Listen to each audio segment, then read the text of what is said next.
എടുക്കണ്ടേ? ഇന്ന് നമുക്ക് എന്റെ കുറച്ച് കാര്യങ്ങൾ പറയാം.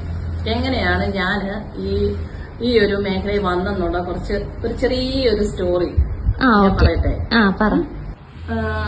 ഒരു 18 വയസ്സൊക്കെ ആയപ്പോ എന്റെ കല്യാണം കഴിഞ്ഞാണേ. ഞാൻ അവിടെ ചെന്ന് കഴിഞ്ഞു. കുറച്ച് വർഷം കഴിഞ്ഞപ്പോൾ എന്റെ ഹസ്ബൻഡിന്റെ ഫാദറും മദറും മരിച്ചുപോയി. അതിനുശേഷം വെറുതെ വീട്ടിൽ ഇരിക്കുക. അപ്പൊ എന്റെ ഹസ്ബൻഡ് എന്നോട് പറഞ്ഞടി, നീ എന്തെങ്കിലും ചെയ്യേ, ചുമ്മാ ഇരിക്കുവല്ലേ, എന്തെങ്കിലും നിനക്ക് പറ്റിയ എന്തെങ്കിലും ബിസിനസ് ചെയ്യാൻ പറഞ്ഞു. അപ്പൊ എന്റെ കുറെ ഫ്രണ്ട്സ് ഉണ്ട്, അവരും എന്നോട് പറഞ്ഞു ഈ തുണിയാകുമ്പോൾ എനിക്ക് ഭയങ്കര ഇഷ്ടമാണ്. കാരണം ചെറുപ്പം മുതൽ എനിക്ക് ഭയങ്കര കളറിനോട് ഭയങ്കര ഇഷ്ടമാണ്. എന്റെ ഡ്രസ്സൊക്കെ ആണെങ്കിൽ എപ്പോഴും കളർ നോക്കിയൊക്കെ എടുക്കുന്ന ഒരാളാണ്. അപ്പൊ കളർ കോമ്പിനേഷന് പിന്നെ അതുപോലെ തന്നെ ഞാൻ സ്റ്റിച്ച് ഇടുന്നത് ആ സമയത്ത് ഞാൻ ഇടുന്ന ഓരോ ഡ്രസ്സുകളും ഞാൻ പള്ളിയിലൊക്കെ ചെയ്യുമ്പോൾ എല്ലാവരും എന്നോട് പറയാറുണ്ട് ഭയങ്കര രസമുണ്ടായിരുന്നു. ആ സമയത്തൊക്കെ ആൾക്കാർക്ക് ഇഷ്ടപ്പെടുമായിരുന്നു ഇടുന്ന ഡ്രസ്സുകളൊക്കെ. അപ്പൊ അങ്ങനെയാണ് എനിക്ക് ഈ മേഖലയിലൊരു ആഗ്രഹം വന്നു. അപ്പൊ ഞാൻ വിചാരിച്ചു, അപ്പൊ ഞങ്ങൾ ആദ്യം ചെയ്ത എന്നാന്ന് ചോദിച്ചാല് എന്റെ മമ്മിയാണ് എന്നെ ഹെൽപ്പ് ചെയ്തതെല്ലാം. മമ്മിയാണ് ഇതുപോലെ പറഞ്ഞത് എറണാകുളം മാർക്കറ്റിൽ ഇങ്ങനെ നമുക്ക് അവിടുന്ന് കുറച്ച് ഡ്രസ്സ് എടുക്കാന്ന് പറഞ്ഞു. അപ്പൊ മമ്മിയുടെ ഒരു ഫ്രണ്ടിന് ഈ ഒരു ബിസിനസ് ഉണ്ടായിരുന്നു. അങ്ങനെ എന്റെ മമ്മിയാണ് എന്നെ ആദ്യമായിട്ട് എറണാകുളത്ത് കൊണ്ടുപോയി. അവിടുന്ന് ഞങ്ങൾ എല്ലാ കടന്നും കുറച്ച് മെറ്റീരിയൽ എടുത്ത് അതിന്റെ അകത്ത് പലതും ഉണ്ടായിരുന്നു. നൈറ്റി, ചുരിദാറിന്റെ ടോപ്പ്, ചുരിദാറിന്റെ സെറ്റ്, അങ്ങനെയൊക്കെ കുറച്ച് പീസ് എടുത്ത് വീട്ടിൽ കൊണ്ടുവന്ന് വെച്ചു.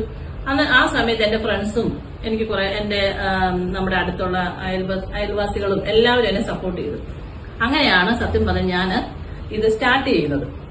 ഇനി എന്റെ അടുത്ത വീഡിയോയിൽ ഞാൻ ബാക്കി പറയാമേ. ഇപ്പൊ നമുക്ക് നമ്മുടെ പ്രൊഡക്റ്റ് കാണാം. അതിന്റെ ടോപ്പ് വരുന്നത് കണ്ടോ, ടോപ്പ് ഇങ്ങനെ വരും. ഇതിന്റെ ഫ്രണ്ട് വശത്ത് ഇങ്ങനെ ഒരു ബ്ലാക്ക് കളർ ലേസും വരുന്നുണ്ട്. അതുപോലെ തന്നെ രണ്ട് സൈഡിലും നെറ്റയിൽ ഇങ്ങനെ ത്രെഡ് വർക്ക് വരുന്നുണ്ട്. ഫുള്ള് കാണാൻ പറ്റുന്നുണ്ടോ? ത്രെഡ് വർക്ക് രണ്ട് സൈഡിലും ഉണ്ട്. അതേപോലെ ഇതിന്റെ എൻഡിലായിട്ട് താഴെ കണ്ടോ ഇങ്ങനെ ഒരു ലേസ് വരും, വീതിയുള്ള ഫുള്ളും ത്രെഡ് വർക്ക് കൂടാണ്. ഇതിന്റെ ബാക്ക് വശം ഇത് തന്നെയാണ് വരുന്നത്. കണ്ടോ ഇങ്ങനെ തന്നെ വരും.